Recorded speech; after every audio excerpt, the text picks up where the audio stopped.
MC റോഡിൽ ജീപ്പും ലോറിയും കൂട്ടിയിടിച്ച് 2 പേർക്ക് ജീവൻ നഷ്ടപ്പെട്ടു എന്നുള്ളതാണ്.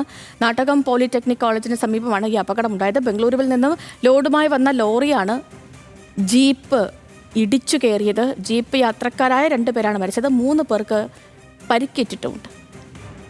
ഇതിന്റെ തത്സമയ ദൃശ്യങ്ങളാണ് പ്രേക്ഷകർ കാണുന്നത്. ഗോകുൽ രമേശ് ഉണ്ട് കോട്ടയത്ത് നിന്ന് നമുക്കൊപ്പം വിവരങ്ങളുമായി. ഗോകുൽ, രാവിലെ തന്നെ സങ്കടപ്പെടുത്തുന്ന കാഴ്ചകളാണ്, സങ്കടപ്പെടുത്തുന്ന വിവരങ്ങളാണ് പുറത്തു വരുന്നത്. 2 പേർക്ക് ജീവൻ നഷ്ടപ്പെട്ട വലിയ അപകടം. എപ്പോഴായിരുന്നു ഈ സംഭവം? മരിച്ചവരെ തിരിച്ചറിഞ്ഞിട്ടുണ്ടോ? വിവരങ്ങൾ. രാവിലെ പുലർച്ചെ 3:30 മണിയോട് കൂടിയിട്ടായിരുന്നു ഈ ഒരു അപകടം ഉണ്ടായത്. MC റോഡിൽ നാട്ടകത്ത് പോളിടെക്നിക് കോളേജിന് മുന്നിലാണ് ഇത്തരത്തിൽ ജീപ്പും ലോറിയും തമ്മിൽ കൂട്ടിയിടിക്കുകയുണ്ടായത്. അപകടത്തിൽ 2 പേർക്ക് ജീവൻ നഷ്ടപ്പെടുകയും 3 പേർക്ക് ഗുരുതരമായിട്ട് പരിക്കേൽക്കുകയും ചെയ്തിരിക്കുകയാണ്. ജീപ്പ് ഡ്രൈവറായിട്ടുള്ള തൊടുപുഴ മണക്കാട് സ്വദേശിയാണ് മരിച്ച ഒരാളെന്നാണ് ഇപ്പോൾ ലഭിക്കുന്ന വിവരം. മറ്റൊരാൾ തമിഴ്നാട് സ്വദേശിയാണ് എന്നും ഇയാളുടെ പേര് വിവരങ്ങൾ നമുക്ക് ലഭ്യമായിട്ടില്ല.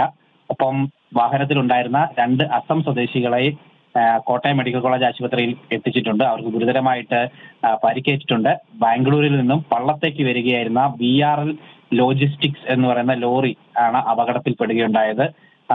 കോട്ടയം ഭാഗത്തു നിന്നും എത്തിയ ലോറിയിൽ എതിർദിശയിൽ വരികയായിരുന്നു ആ ജീപ്പ് ഇത്തരത്തിൽ ലോറിക്കുള്ളിലേക്ക് ഇടിച്ചു കയറിയാണ് ആ അപകടം ഉണ്ടായത്.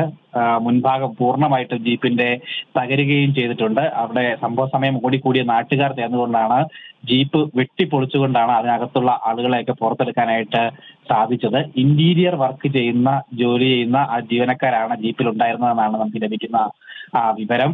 തുടർന്ന് പോലീസും ഫയർഫോഴ്സും ഒക്കെ എത്തിക്കൊണ്ടാണ് രക്ഷാപ്രവർത്തനമൊക്കെ തന്നെ നടത്തിയത്. അപകടത്തെ തുടർന്ന് ലോറിയിൽ നിന്നും ജീപ്പിൽ നിന്നും അല്ലെങ്കിൽ ലോറിയും ജീപ്പും ഒക്കെ ക്രെയിൻ ഉപയോഗിച്ചുകൊണ്ടാണ് പ്രത്യേകം വേർപെടുത്തിയെന്നാണ് നമുക്ക് മനസ്സിലാക്കാനായിട്ട് സാധിക്കുന്നത്. ഒപ്പം റോഡിൽ വീണ ഓയിലും ഡീസലും ഒക്കെ അഗ്നിരക്ഷാസേന എത്തി വെള്ളമൊഴിച്ച് നീക്കുകയും ചെയ്തിട്ടുണ്ട്. പ്രദേശത്ത് രൂക്ഷമായിട്ടുള്ള ഗതാഗതക്കുരുക്കും രാവിലെ അനുഭവപ്പെട്ടിട്ടുണ്ടായിരുന്നു. എന്തായാലും ചിങ്ങവനം പോലീസ് അടക്കം എത്തിയിട്ട് ഈ ബ്ലോക്കൊക്കെ തന്നെ മാറ്റുകയും ചെയ്തിട്ടുണ്ട്. ഗതാഗതം പുനഃസ്ഥാപിക്കുകയും ചെയ്തിട്ടുണ്ട്. എന്തായാലും വളരെ ദാരുണമായിട്ടുള്ള ഒരു സംഭവമായി 2 പേർക്ക് ജീവൻ നഷ്ടപ്പെടുകയും 3 പേർക്ക് ഗുരുതരമായിട്ട് പരിക്കേൽക്കുകയും ചെയ്തിരിക്കുകയാണ്.